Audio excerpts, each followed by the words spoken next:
여러분 안녕하세요. 오늘은 교계사 33번째 시간입니다. 오늘은 사고부터 사실주의까지 하겠습니다. 아시는 것처럼 한국어에는 이렇게 동음, 이의어가 많습니다. 그래서 대표적인 것을 네 가지를 하고 그 다음 사실과 관련되어 있는 주의, 사실주의란 무엇인가? 그리고 이 주의라고 하는 말은 음악 미술뿐만이 아니라 사회나 역사에서도 많이 등장하기 때문에 이 주의의 의미를 좀 더 자세히 살펴보겠습니다. 사고라는 동음 이의어에서 대표적인 네 가지를 보겠습니다. 이 사고는 교통사고처럼 뜻밖의 갑자기 일어난 좋지 않은 일, 이것을 사고라고 합니다. 그래서 폭발 사고라든가 안전사고 또는 불의의 사고를 당하였다라는 표현이 있죠. 이 불의는 뭐냐면 의가 뜻의자입니다. 그러니까 이 불의라고 하는 것은 뜻밖이란 뜻이에요. 예상하지 못했던 그런 뜻이죠. 그런데 또 동음이어가 있죠. 이 의는 올바를 의자죠. 그러니까 옳지 않은 것입니다. 그래서 정의에 반대되는 것이 불의죠. 뜻이냐 올바른 것이냐에 따라서 의미가 달라집니다. 그 다음 사고라고 하는 것은 기록이죠. 이 사는 기록입니다. 그래서 기록이 누적된 것이 역사입니다. 고는 창고란 뜻이에요. 여기 술의 거가 보이시죠? 그러니까 한쪽이 터져 있는 집입니다. 여기에 수레를 집어넣었어요. 즉 창고란 뜻이죠. 그러면 이 사고는 왜 필요했느냐? 조선은 기록의 진심인 나라였습니다. 그래서 모든 것을 고려 말부터 모든 것을 기록했어요. 대표적인 게 조선 왕조실록이죠. 실록은 실제의 기록이라는 뜻이긴 하지만 실록은 역사적인 사회적인 의미를 지니는 기록입니다.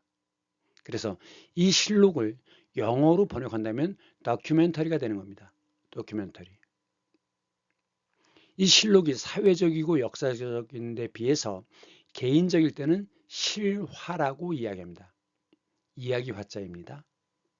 대화라고 할 때 이야기. 실화. 그런데 이 실화는 영어로는 non-fiction이라고 하는데 이 픽션은 어디서 나오는 거냐면 소설의 가장 큰 특징이 픽션입니다. 한국어로는 이렇게 표기해야 되죠. 픽션. 그러면 허구라는 건 뭐냐? 실제로 존재하진 않았지만 충분히 있을 만한 이야기가 허구입니다. 이것이 픽션이고 아니다. 사실 그대로 있던 것이다. 넌이라고 하는 것은 노와 마찬가지로 반대, 부정의 뜻이죠. 실제로 있었던 것을 기록하는데 개인적인 차원일 때는 실화라고 얘기합니다. 이것은 강화도 만이산에 있는 만이산 사고입니다. 그 기록이 종이로 되어 있으니까 습기가 차면 안 되죠. 그래서 이렇게 습기를 막기 위해서 띄워놓은 것이고 그리고 환기를 해야 되고 햇빛이 들어오게 해야 되기 때문에 이렇게 창문들이 있습니다. 원래 조선에서는 실록을 기록해서 보관했는데 여기저기 나눠서 보관했는데 임진왜란 때 그 일본에 의해서 불타버렸습니다. 다행히 하나 남은 것이 전주 사고였어요. 그 사고가 불타지 않기 위해서 그 담당자가 그 왕조실록을 미리 전쟁으로 불타기 전에 빼돌렸다는 거죠. 그래서 이제 전쟁이 끝나고 난 다음에 그 전주 사고의 실록을 다시 필사를 해서 필은 붓이죠. 손으로 쓰는 것이 필사입니다. 복사기 아시죠? 예, 손으로 쓰는 것이 필사입니다. 필사를 해서 그 무주의 적상산, 봉화의 태백산, 강릉의 오대산에 사고를 만들어서 보관하고 있는데 이 만이산에 있는 것이 원본입니다. 그 다음 사고가 있죠. 이건 생각사자입니다. 고려한다는 뜻이죠. 그러니까 무엇인가를 생각할 때 기억이 안 납니다. 그런데 대뇌 피질에 정보가 저장되어 있죠. 그러면 이 대뇌 피질에 전류가 흐르는데 이게 빛의 속도라고 합니다. 그 수조 개의 그 세포를 뒤지는 거죠. 그러다 발견했을 때 이런 느낌이 온답니다. 어쨌든 찾아내서 판단하는 그 과정이 사고의 과정입니다. 그래서 이 사고의 과정이 일반적으로 나타나는 방식이 사고방식입니다. 이것은 이성의 작용에 의한 것이죠. 무슨 얘기냐? 낱말 중에 가장 중요한 것이 사물이라고 했죠. 물은 오감으로 인식되어지는 어떤 대상을 물이라고 하고 그것을 판단할 수 있는 능력을 감성이라고 합니다. 감성. 그거에 비해서 산은 보거나 듣거나 만질 수 없지만 존재하는 어떤 것이에요. 보이지 않는 것을 어떻게 알죠? 그것을 알아내는 능력을 이성이라고 합니다. 그래서 이 이성은 인간의 두드러진 특징 중에 하나이기 때문에 인간은 이성적 동물이다. 이런 표현을 쓰는 거죠. 그 이성의 결과, 관념을 찾아내고 머릿속으로만 존재하는 것이 관념이죠. 판단하는 과정, 이것이 사고입니다. 그런데 또 동음이어가 있죠. 이성은 달을 이에 성자입니다. 이 성은 성명이라고 할 때, 김씨, 이씨, 박씨 할 때 그 성이라는 뜻도 있지만 남성이냐 여성이냐 하는 뜻도 있습니다. 여기서는 성별이죠. 남성, 여성. 성별의 차이, 성의 차이. 그래서 이성 친구를 사귄다. 이성과 교제한다. 이런 표현을 씁니다. 그 다음 이것은 회사란 뜻입니다. 알릴 고자죠. 회사에서 알리는 것이 사고입니다. 그래서 사장으로 누가 선임되었고 그 사람은 어떤 일을 했었고 경력을 소개하는 것이죠. 이렇게 Financial Today, 금융과 관련되어 있는 것입니다. 이런 포럼, 아고라가 포럼으로 바뀌죠. 그래서 아고라는 그리스의 것이고 포럼은 로마 때의 명칭입니다. 토론의 장이라고 얘기할 수 있는 거죠. 그래서 이런 일을 합니다라고 이 회사에서 사고를 내는 겁니다. 사고를 좀 더 자세히 보면 이 사고부터 자, 이것은 일이란 뜻도 있고 섬기다라는 뜻도 있습니다. 그래서 우선 섬기다라는 뜻을 보면 사대주의, 큰 것을 섬긴다는 뜻입니다. 그러니까 힘이 센 놈에게 무조건 붙는 것. 이것이 사대주의입니다. 큰 것을 섬긴다는 뜻이죠. 주의는 좀 이따 설명하겠습니다. 또 삼강오륜 중에 사군이충이라고 있죠. 임금을 섬길 때는 충성의로서 섬긴다. 이것이 사군이충입니다. 한문은 동사가 먼저 오고 목적어가 뒤에 옵니다. 사군, 임금을 섬긴다. 한국어는 목적어가 먼저 오고 동사가 제일 뒤에 오죠. 그래서 중국어와 한문과 한국어는 문장의 구조가 다릅니다. 그 다음 사물할 때 물은 오감으로 인식되어지는 것이고 사는 오감으로는 인식되어지지 않지만 머릿속으로만 존재하는 것, 이것이 관념입니다. 그래서 이것을 인식하는 능력을 감성이라고 하고 이것을 인식하는 능력을 이성이라고 한다. 그래서 사물이 가장 중요한 낱말이라고 거듭 강조했습니다. 인사는 사람으로서 하는 일이에요. 즉 누굴 만나거나 헤어질 때는 인사를 해야 되죠. 만날 때 인사하고 작별 인사를 합니다. 그런 뜻도 있지만 사람과 관련된 일이라는 뜻도 있습니다. 그래서 어떤 일을 시키는데 사람을 골라요. 그래서 채용하고 임용하죠. 그 사람이 일을 하는데 일을 잘하느냐 못하느냐는 걸 평가합니다. 그래야 능력 있는 사람을 선발해야 더 일을 잘할 테니까. 그리고 문제가 있으면 해임을 시키죠. 이런 것, 임용, 평가, 승진, 해임 이런 것들이 인사입니다. 그래서 큰 회사의 경우는 인사과가 따로 있어요. 인사가 만사다. 이건 무슨 얘기냐? 사람을 잘 쓰는 것이 모든 일의 근본이라는 겁니다. 자, 모든 물체를 얘기할 때는 뭐라고 얘기합니까? 만물이라고 하죠. 그러면 모든 사를 얘기할 때는 만사라고 합니다. 그 다음 사실. 사는 관념이라고 그랬죠. 그럼 관념과 현실이 일치해야 되지 않습니까? 그 일치할 때 사실대로 말하면 사실은 이렇게 얘기하는 거죠.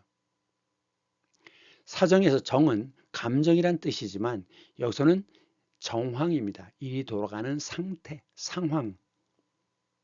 그래서 내 사정 좀 봐줘 라고 얘기하는 거죠. 그 다음 먹고 살기 위한 것이 업인데 그것을 진행하는 것이 사업입니다. 태는 태도, 모양이란 뜻이지만 여기서는 동태란 뜻입니다. 움직이는 모습. 그래서 사태란 일이 돌아가는 흐름, 이것을 사태라고 합니다. 그런데 이 사태라는 말을 쓸 때는 부정적인 의미예요. 1980년 그 전두환 독재 정권에서는 광주 사태라고 불렀습니다. 그러면서 뭐라고 그랬어요? 빨갱이들이 어쩌고저쩌고 얘기했죠. 사실은 전혀 아닌데. 그렇게 뒤집어 씌우기를 하는 겁니다. 지금은 뭐라고 불러야 됩니까? 법적으로 광주 민주화 운동으로 바뀌어야 되는 겁니다.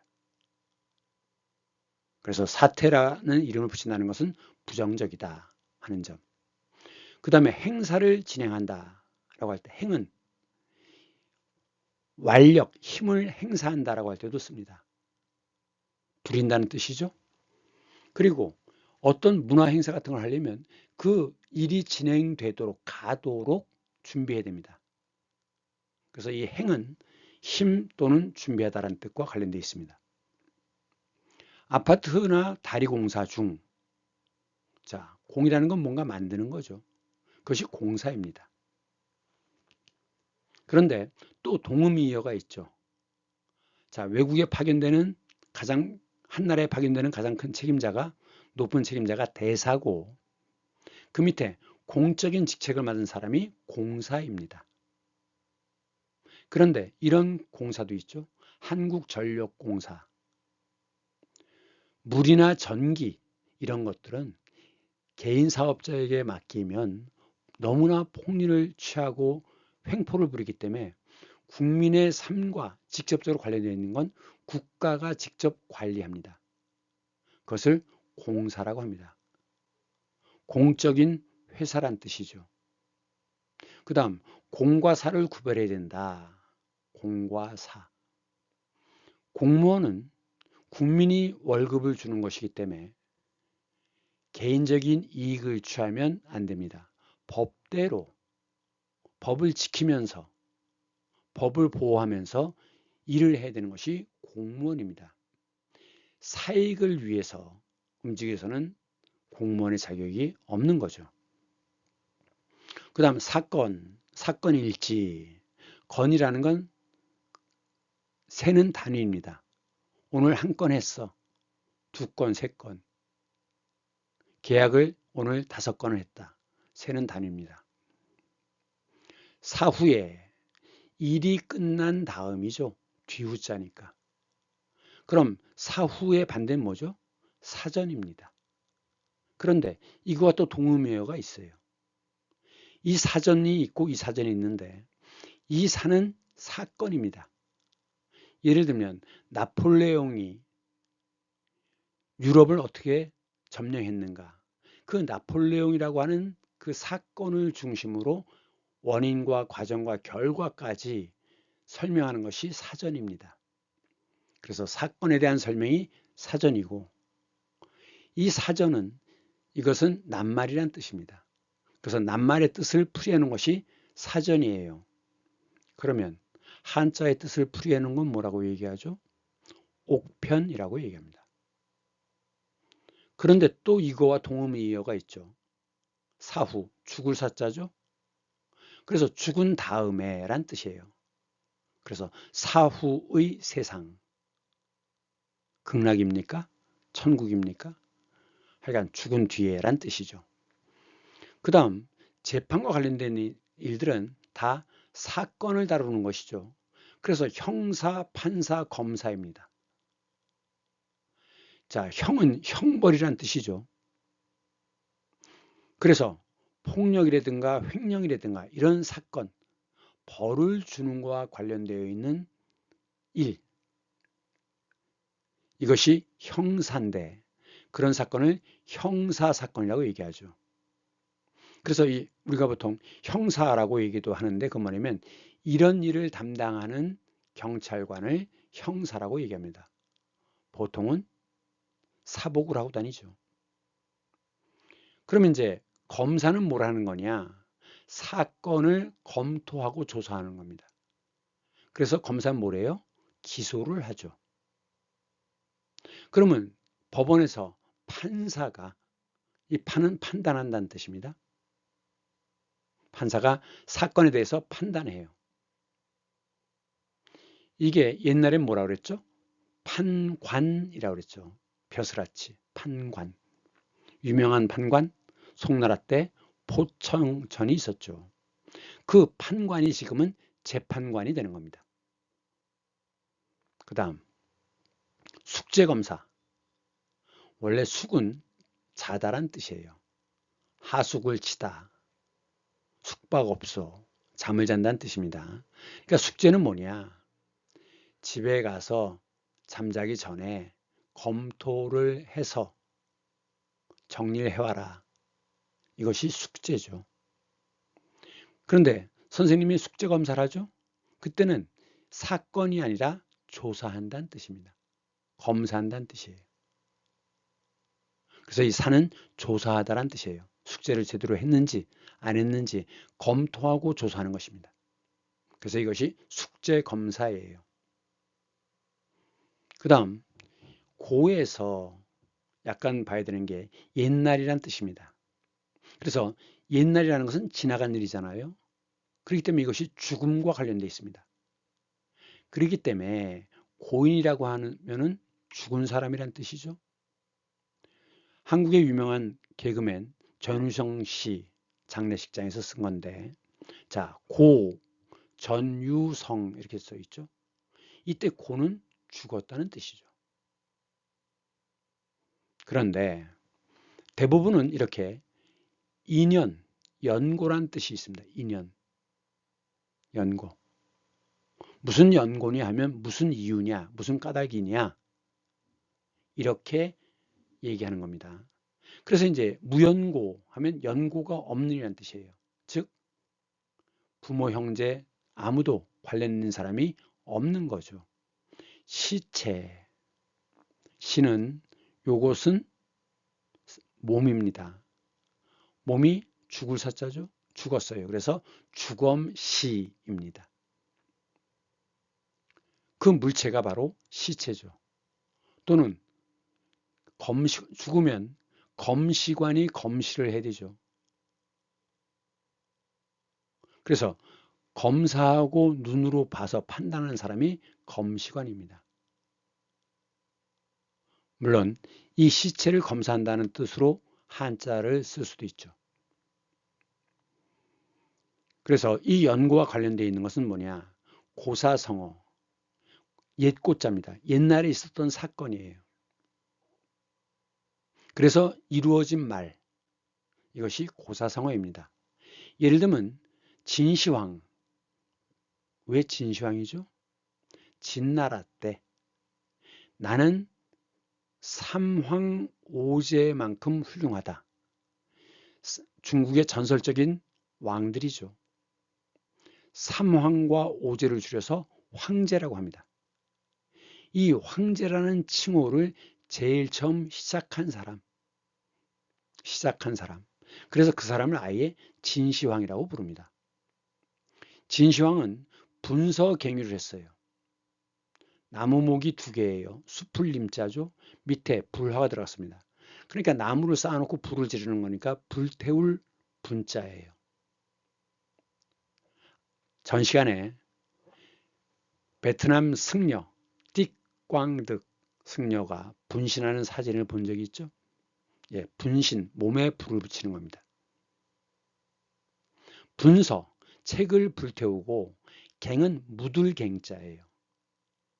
선비들을, 글 공부하는 학자들을 묻어버리는 것. 이것이 분서갱유입니다.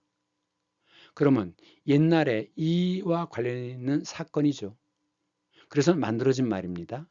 그렇기 때문에 분서갱유는 고사성어예요. 그런데 역지사지, 역은 바꾸다라는 뜻입니다. 지, 땅이지만 입장이죠. 입장을 바꾸어서 그것을 생각해봐라. 즉 입장 바꿔 생각해봐. 이것이 역지사지죠. 어떤 사건과 관련돼 있습니까? 아니죠. 그냥 4글자로만 되어 있는 거예요. 인과응보, 원인과 결과에 대해서는 반드시 보답을 받는다. 즉 착한 일을 하면 죽어서 다시 인간으로 태어나지만 악한 일을 하면 다시 버러지나 뱀이나 가축으로 태어나는 거죠. 이것이 바로 인과응보입니다. 손자가 얘기했죠. 지피지기면 백전백승이니라. 피는 저것이란 뜻입니다. 저것을, 즉 상대방을 알고, 자기죠. 자기를 알면 100번 싸워 100번 이긴다. 그러면 이것들은 다 내자로 되어 있지만 고사는 아닙니다. 그래서 이런 것들은 사자성어인데 요즘은 이 2개를 별로 구분하지 않고 그냥 써요.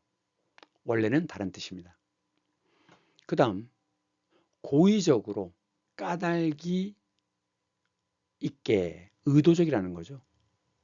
그래서 의도적이다. 마음속에 미리 준비하고 있다는 거죠. 고의적이다. 고의적으로 나를 쳤어.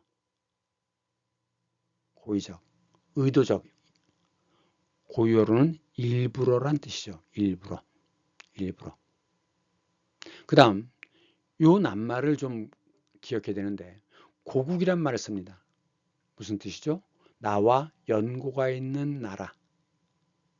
즉 자기가 태어난 나라가 고국입니다. 태어나지 않았어도 외국에 살았어도 내 부모의 할아버지의 나라. 그래서 조국이라고 합니다. 조는 할아버지란 뜻이에요. 옛날에는 아버지 쪽의 핏줄이 매우 중요했죠. 그것으로 신분이 결정되지 않았습니까? 그래서 나의 핏줄, 그래서 조국이란 말을 쓰는 거고, 모국이란 말은 언제 쓰느냐? 어머니는 아이를 돌봐주잖아요. 그래서 모국이란 나를 키워준 나라란 뜻입니다. 한 가지 빠졌는데 아까 이 고전유성에서 자, 이게 지금 나무로 되어 있지 않습니까? 이렇게 나무로 되어 있는 것은 위패라고 얘기합니다. 패라고 하는 것은 납작한 나무가 패죠. 그래서 조선시대 때 신분증명서 호패, 납작한 겁니다. 그런데 제사를 지낼 때는 종이에다 이렇게 써요. 그 다음에 제사가 끝나면 그 종이를 태워버리죠. 그것을 종이 지자를 써서 지방이라고 합니다. 방이라는 건 붙인다는 뜻이에요. 방을 붙이다. 자, 사는 기록이죠. 기록을 넣어두는 곳, 사고죠. 곶집이라고 하는데 고는 한자입니다. 창고예요. 이걸 그대로 쓰는 겁니다. 그럼 물건을 넣어두는 것은 창고, 돈 귀금속을 넣어두는 거 금고, 책을 넣어두는 곳 문고, 냉장고가 있고 냉동고가 있죠. 냉은 차다는 뜻입니다. 그래서 국수가 찬 국수를 뭐라고 해요? 냉면. 따뜻한 국수는 온면. 그 다음 장은 저장한다는 뜻입니다. 그래서 오장육부가 있는데 사람 몸에 오장육부가 있죠. 장부라고 줄여서 얘기하는데 장은 뭐냐? 심장은 피를 저장하죠. 그래서 심장은 장입니다. 그런데 위나 대장은 음식물을 통과시키잖아요. 그것은 부입니다. 그래서 장과 부로 구분돼요. 저장하다. 고, 냉장고. 그럼 냉동고는 뭐냐? 자, 요 왼쪽에 요것은 물수자입니다. 그런데 이 이수변이라고 얘기하는 요거는 얼음빙이에요. 동력동자에 얼음이 들어가서 얼동자입니다. 그래서 얼어 죽는 것을 뭐라고 해요? 동사라고 얘기하죠. 그 다음, 자, 이런 생선 본 적 있죠? 이게 조금 말리는 과정인데 그 막 잡았을 때 그것을 바닷속에 있는 그 물고기가 명태입니다. 명태. 그럼 이제 잡아서 배에 올리면 자, 그것을 그냥 거리가 멀면 육지로부터 멀리 떨어져 있으면 오는 동안에 상할 수 있잖아요. 그래서 냉동을 시킵니다. 그냥 냉동시키지 않은 것은 생물 그대로라고 해서 생태라고 하고 언 것을 동태라고 해요. 그런데 대관령에 겨울에 매우 춥죠. 그래서 햇빛을 받아서 얼었다 녹았다를 반복해요. 반복해요.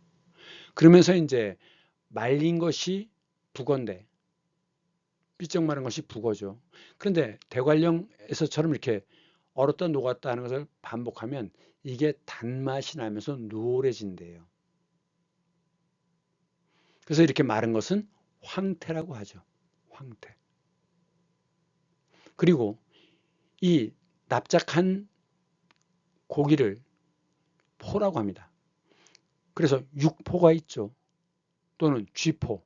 다 납작하게 만든 거 아닙니까? 이렇게 잘게 쪼갠 것, 이것을 황태포라고 합니다. 이것을 국으로 끓이면 황태국이 되는 거죠.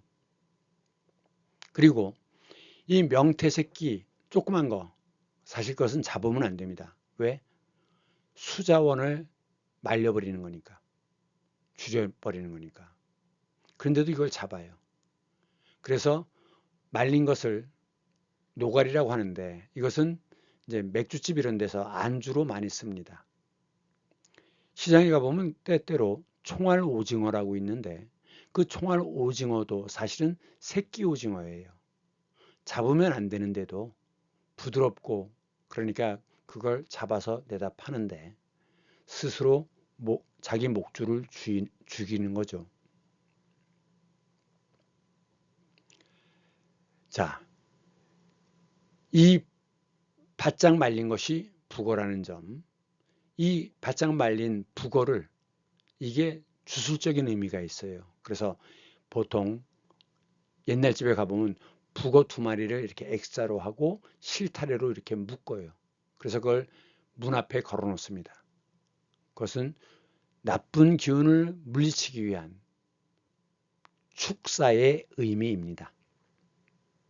그 다음 차를 집어넣는 것은 차고, 그 다음에 재고, 창고에 아직 물건이 남아있어요. 얼마나 남아있느냐? 재고량이죠. 남아있는 물품, 재고품, 남아있는 양, 재고량 이렇게 얘기하죠. 그러면 이제 물건을 팔려면 그것을 꺼내야 되잖아요. 그것이 출고입니다. 그 다음에 국고, 나라의 창고. 여기서 뭘 얘기하는 거냐면 나라의 돈을, 재물을 의미합니다. 그래서 국고 보조금을 받죠.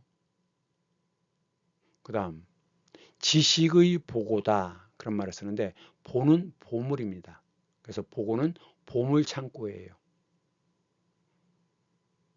많이 산 사고이죠. 그 다음 이 사고라는 건 뭐냐? 헤아리고 판단하고 방법을 찾는 과정이 사고의 과정이에요. 자, 생각을 하죠. 그런데 이 사고의 과정도 좀 구분해 볼 필요가 있습니다. 지각이라고 있는데 지는 어떤 감각이 들어오는 겁니다. 각은 그 들어온 감각을 판단하는 거예요. 영어로는 이것을 히어링이라고 하고 이것을 리스닝이라고 하는데 여러분들 중학교에서 영어 듣기 평가하죠? 히어링 테스트입니까? 리스닝 테스트입니까? 리스닝 테스트죠. 왜? 듣고서 판단하고 답을 골라야 되잖아요. 그래서 리스닝 테스트입니다. 그럼 히어링 테스트는 어디에서 합니까? 이비인후과에서 혹시 고막이 찢어졌나 검사라는 거죠. 이것을 청력 검사라고 합니다. 달라요. 그 다음 동음이 이어 지각이 있죠. 늦을 지자입니다. 그래서 원래보다 이렇게 뒤로 미뤄지는 것이 지연되는 거죠. 시간에 늦는 것이 지각하는 겁니다. 학교에 지각하면 안 되죠. 그 다음 인식이라는 게 있고 사고방식이 있는데 인식은 뭐냐? 아, 우리 엄마구나 라고 알아채는 거예요. 이것이 인식입니다. 알인자예요. 사고방식. 그런데 사고방식은 어떤 차이가 있느냐? 우리가 보통 우리 엄마라고 얘기하지만 친구랑 둘이 얘기할 때도 우리 엄마예요. 그러면 그 사람과 나는 형제나 자매입니까? 남매입니까? 아니죠. 영어로 하면 my mother가 돼야 되는데 한국식으로 표기하면 our mother가 됩니다. 그럼 왜 한국 사람들은 이런 우리라는 표현을 많이 쓰게 되었느냐? 한국인들은 공동체적 유대감과 소속감을 매우 중시하는 겁니다. 그래서 그룹에 속하지 못했을 때 왕따를 당하는 느낌이 매우 크죠. 그거에 비해서 서양의 경우에는 개인의 성격과 자주성을 중시하죠. 그래서 서양인과 얘기할 때는 30cm 이내로 들어가면 안 됩니다. 침범당한다고 생각해요.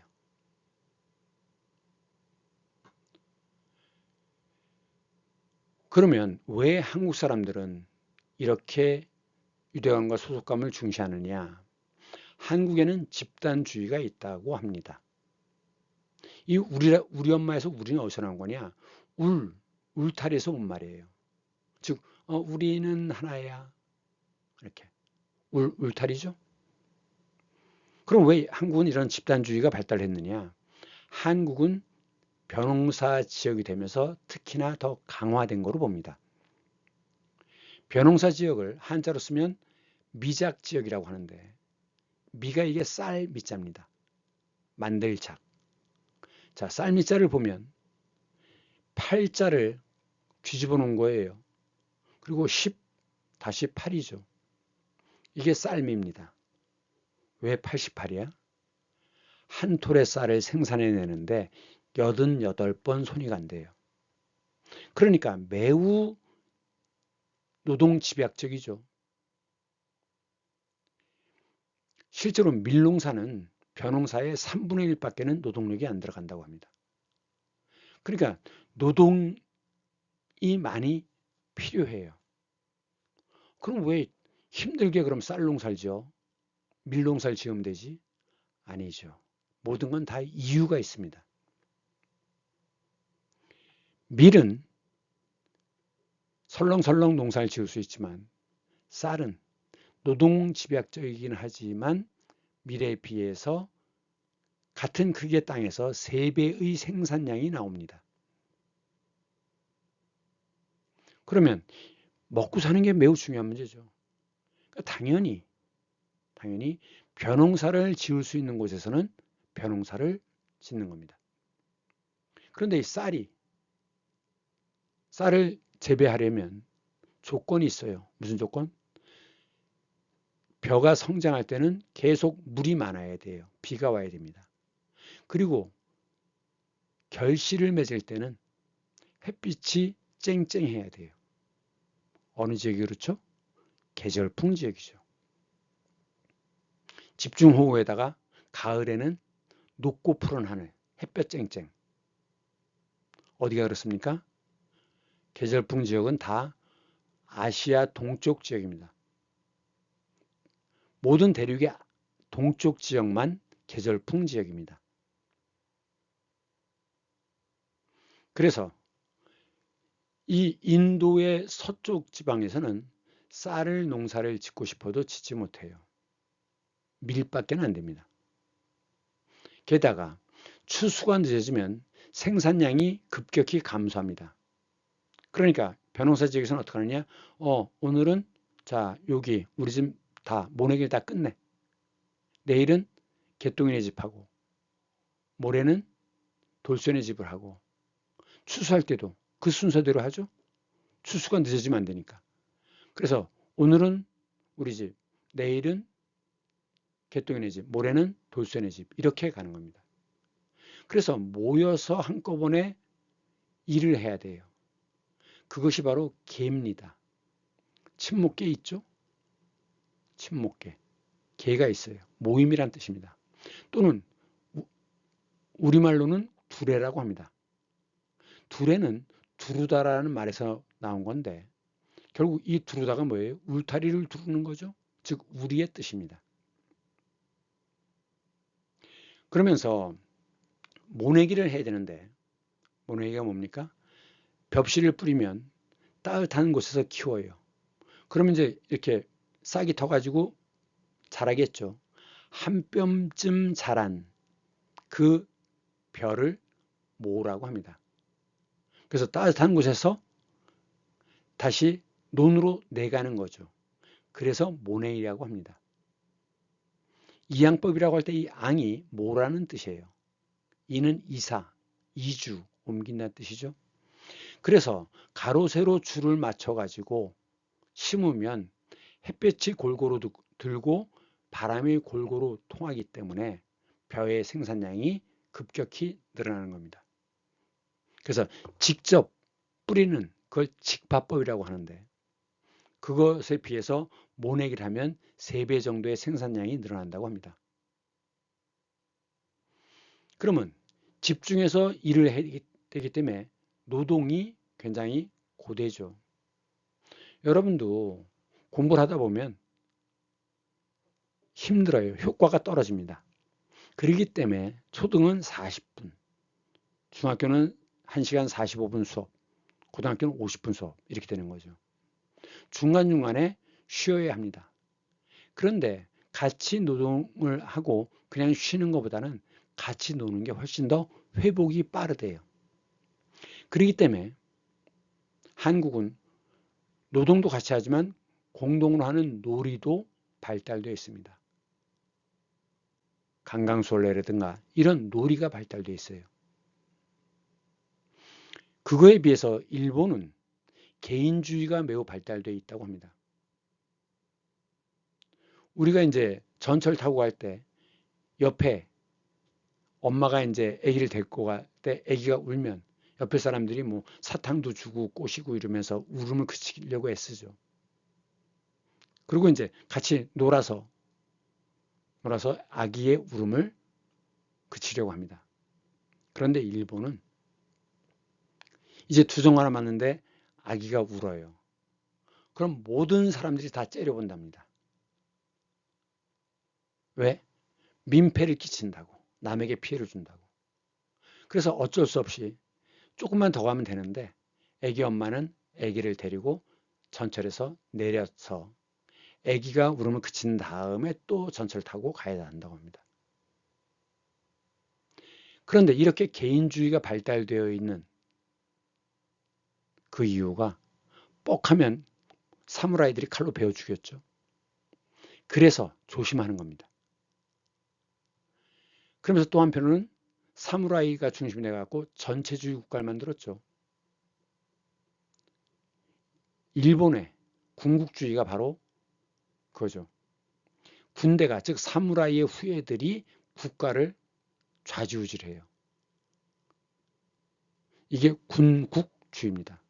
군대가 정권을 장악해서. 그래갖고 일본은 전체주의가 또 발달되어 있어요. 그래서 전체주의라는 건 뭐냐? 국가를 위해서 개인의 희생은 당연하다. 이것이 전체주의입니다. 개인은 전체를 위해서 희생돼도 된다. 라는 것이 전체주의입니다. 그래서 실제로 일본은 2차 대전이 끝나고 나서 그럼 원래는 국가가 할 일이 뭡니까? 국민을 보호해야 되는 거잖아요. 그런데 알아서 살아 돌아와. 그냥 내버려뒀어요. 이것이 전체주의입니다. 결국은 환경에 의해서 문화가 형성되고 언어가 영향을 받죠. 그러면서 그 언어는 인간의 사고방식을 반영하고 이 사고방식이 이렇게 생활 방식과 문화적 차이를 만들어낸다는 거죠. 그럼 주의란 뭐냐? 주의란 일정한 신념 체계, 옳다고 믿는 생각, 이것이 주의입니다. 그러니까 이것을 위해서, 신념을 위해서 목숨도 버릴 수 있는 것, 이것이 주의예요. 그런데 또 동음의 이의어가 있죠.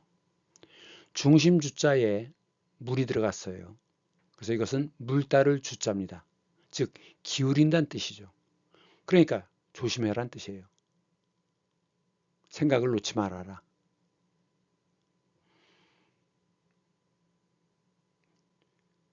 그 다음 이 사실주의라고 하는 건 뭐냐? 이 뜻, 공상과 이상 또는 주관을 배제하는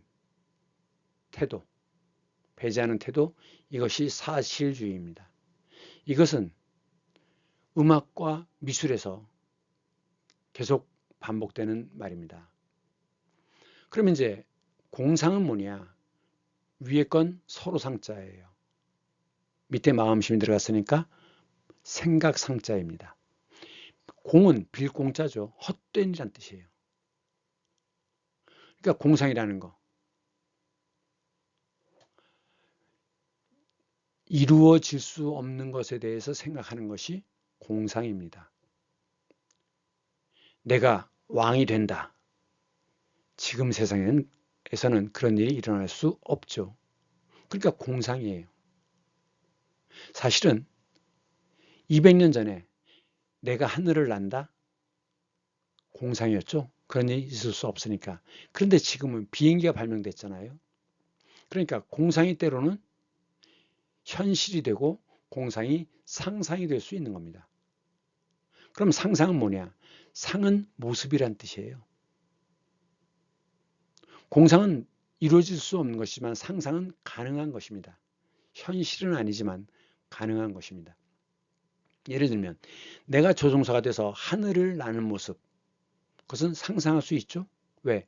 조종사가 될 수도 있으니까. 그거에 비해서 환은 환각이란 뜻입니다. 신기루, 이루어질 수 없는 잘못된 감각이죠. 그래서 실제로는 대포 소리가 들리는 것이 아닌데도 계속 귀에서 쿵쿵거리는 대포 소리가 들린다. 그걸 뭐라 그래요? 환청이라고 하죠. 청은 청각. 그러면 실제로 존재하지 않는 것에 대해 생각하는 것이 바로 환상입니다. 환상. 그러면 마약 같은 경우를 환각제라고 하죠. 마약을 먹으면 주사를 맞으면 뭐 그 피부를 뚫고 바퀴벌레가 내 몸 위를 돌아다니는 그런 감각, 실제 감각이 아니잖아요. 그것을 환각이라고 하고 그러한 약을 환각제라고 합니다. 조심해야 됩니다. 어이는 약이란 뜻이고 아이는 재료란 뜻입니다. 어이는 즉 애는 약이란 뜻이고 애는 재료란 뜻이에요. 구분해야 됩니다. 그러면 이제 환상이라는 건 뭐냐? 이게 뭡니까? 팅거벨이죠. 팅거벨. 팅거벨이 꽃을 따서 나에게 주는 있을 수 없죠. 그것이 환상입니다. 용이 나에게 와락 달려들어요. 환상이죠. 그런데 요건 정읍 내장산의 가을 단풍입니다. 이런 걸 뭐라 그래요? 풍경이 아주 환상적이야. 그런 뜻으로도 씁니다. 원래 여러분들 음료수 중에 환타 아시죠? 환상적이야. 그래서 환타입니다. 그리고 이렇게 아주 현실에 존재하지 않을 것 같은 이런 풍경을 만났을 때 판타스틱하다라고 얘기하죠. 이때는 판타스틱은 긍정적인 의미로 쓰는 겁니다. 그 다음 망상은 망할 망자인데 계집녀가 들어갔어요. 이 남자가 권력을 잡고 즉 남성 중심의 사회로 바뀌면서 부정적인 의미는 다 계집녀를 집어넣습니다. 그래서 망령된 생각이 망상이에요. 이 망령이라는 건 뭐냐? 영혼이 망했다는 건데 이거 치매를 이렇게 얘기하는 겁니다. 치매. 그리고 망령된 말을 뭐라고 합니까? 망언이라고 하죠. 망언. 그 다음 이상이라고 하는 것은 완벽한 상태를 이상이라고 합니다. 나의 이상은 완벽한 상태죠. 그리고 향은 고향입니다. 그 이상향, 완벽한 세상을 유토피아라고 하죠. 유토피아. 그런데 또 동음이의어 20살 이상은 자 이상이냐 이하냐 미만이냐 구분해야죠. 이상과 이하는 20살 이상, 20살 이하는 둘 다 20살을 포함하지만 20살 미만하면 19살까지죠.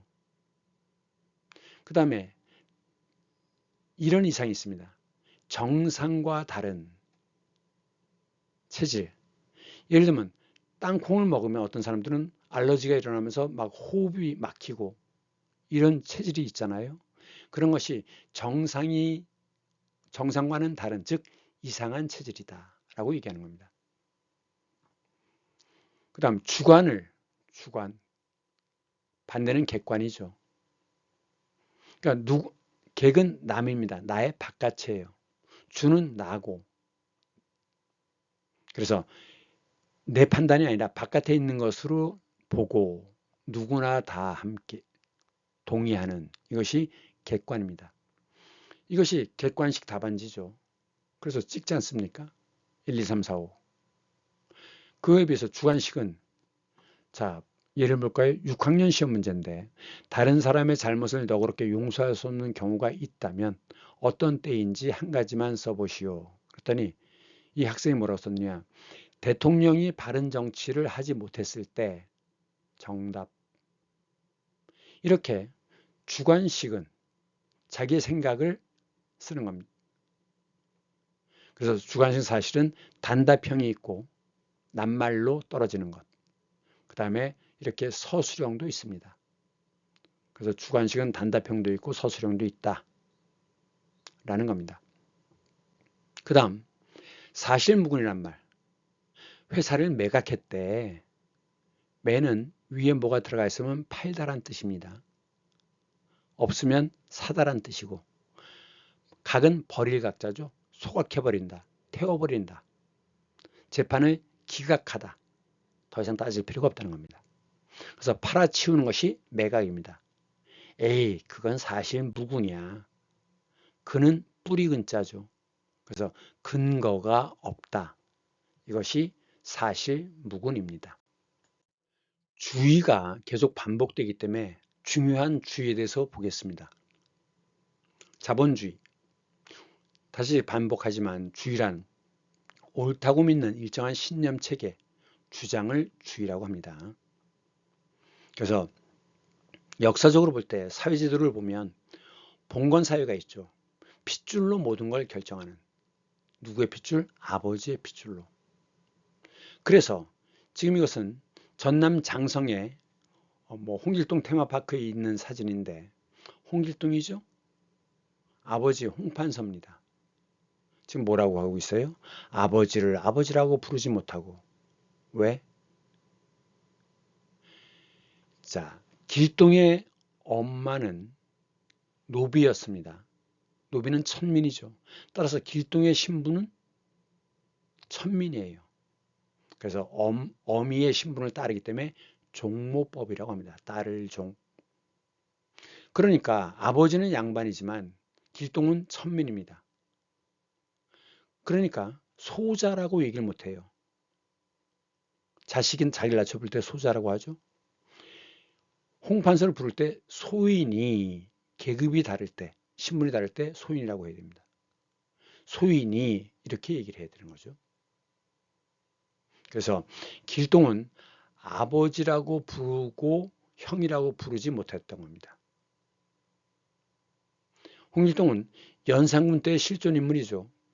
실제로 활빈당을 만들어서 활동했다는 기록이 있는데 나중에 잡혀서 처형당합니다. 그런데 백성들의 입장에서는 활빈당, 가난한 자를 살게 해주는 거죠. 그러니까 자기들의 영웅을 죽일 수가 없어요. 그러니까 뭐라고 만들어내느냐. 아이고 뭐 그때 잡혀 죽었다는데 그거 뻥이래. 실제로는 탈옥을 해서 지리산 어디에서 뭐 어쩌고 이렇게 되는 거죠.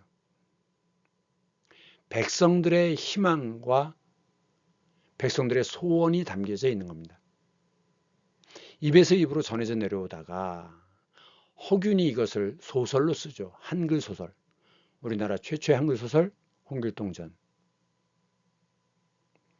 전은 오로지 전자에 사람인이 들어가면 전할 전자입니다. 여기서는 전기란 뜻이에요. 전기란 뭐냐?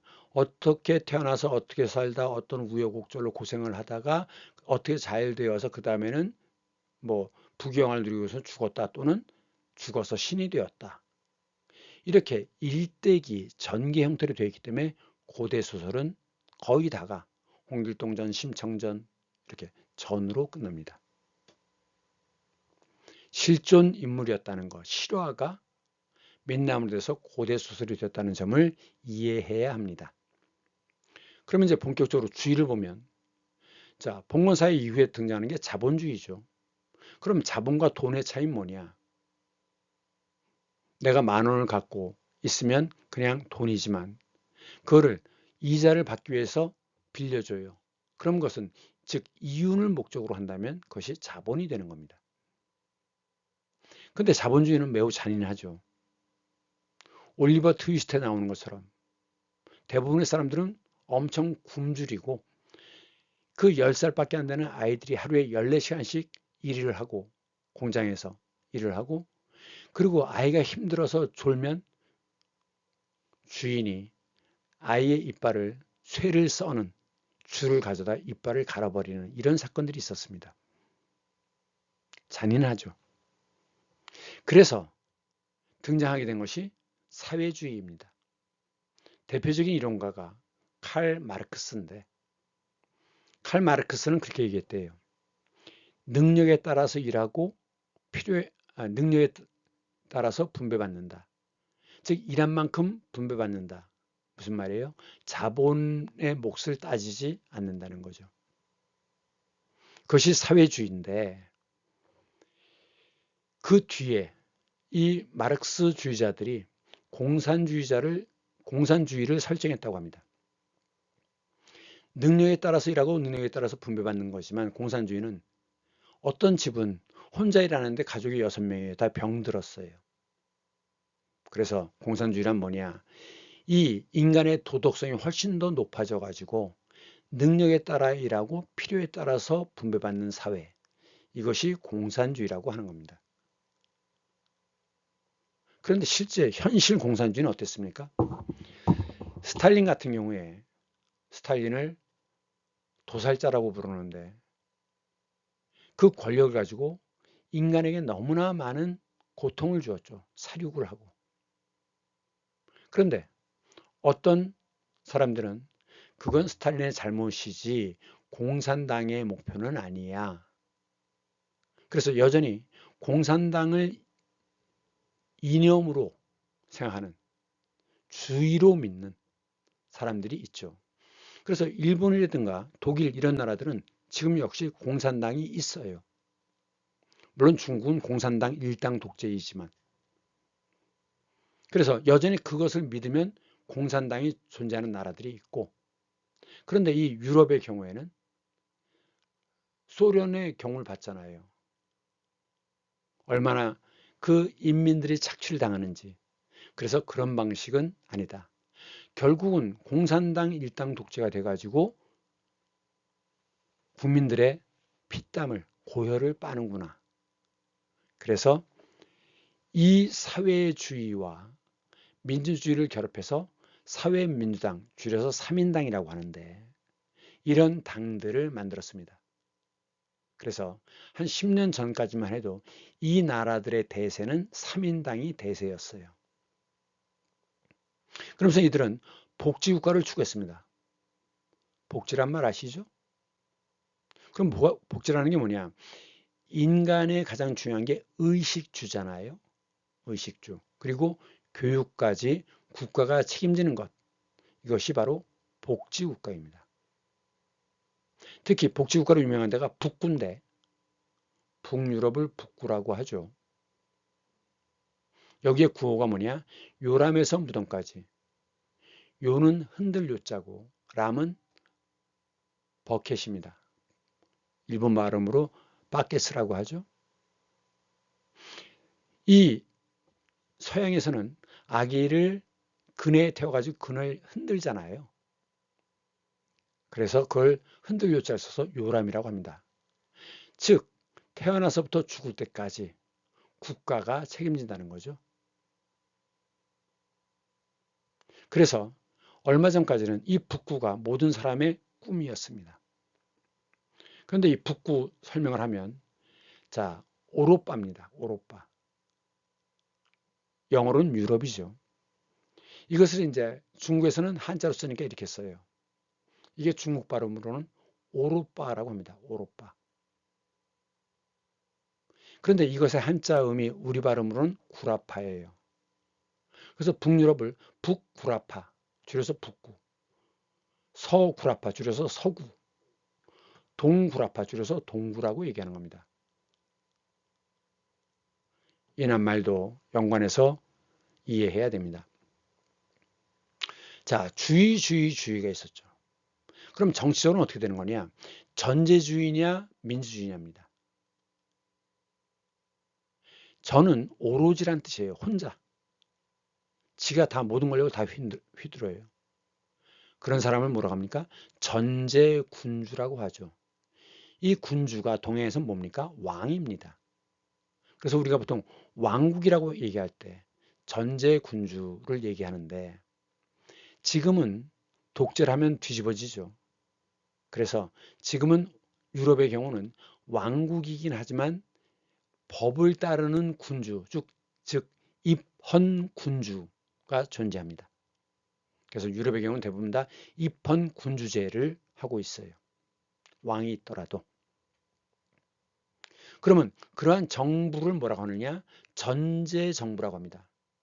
그런 정치 형태를 줄여서 전제정이라고 해요. 그럼 민주주의는 뭐냐? 나라를 가리킬 때는 공화국이라고 얘기하죠. 공화국, 대한민국은 민주공화국이다. 모든 권력은 국민으로부터 나온다. 권력은 국민이 갖고 있는 거죠. 하지만 현대 사회는 너무 복잡하기 때문에 그 국민의 권력을 누구에게 맡겨요? 대신 맡깁니다. 누구에게? 국회의원에게. 그래서 현대는 직접 민주주의가 아니라 대의 민주주의라고 얘기하는 겁니다.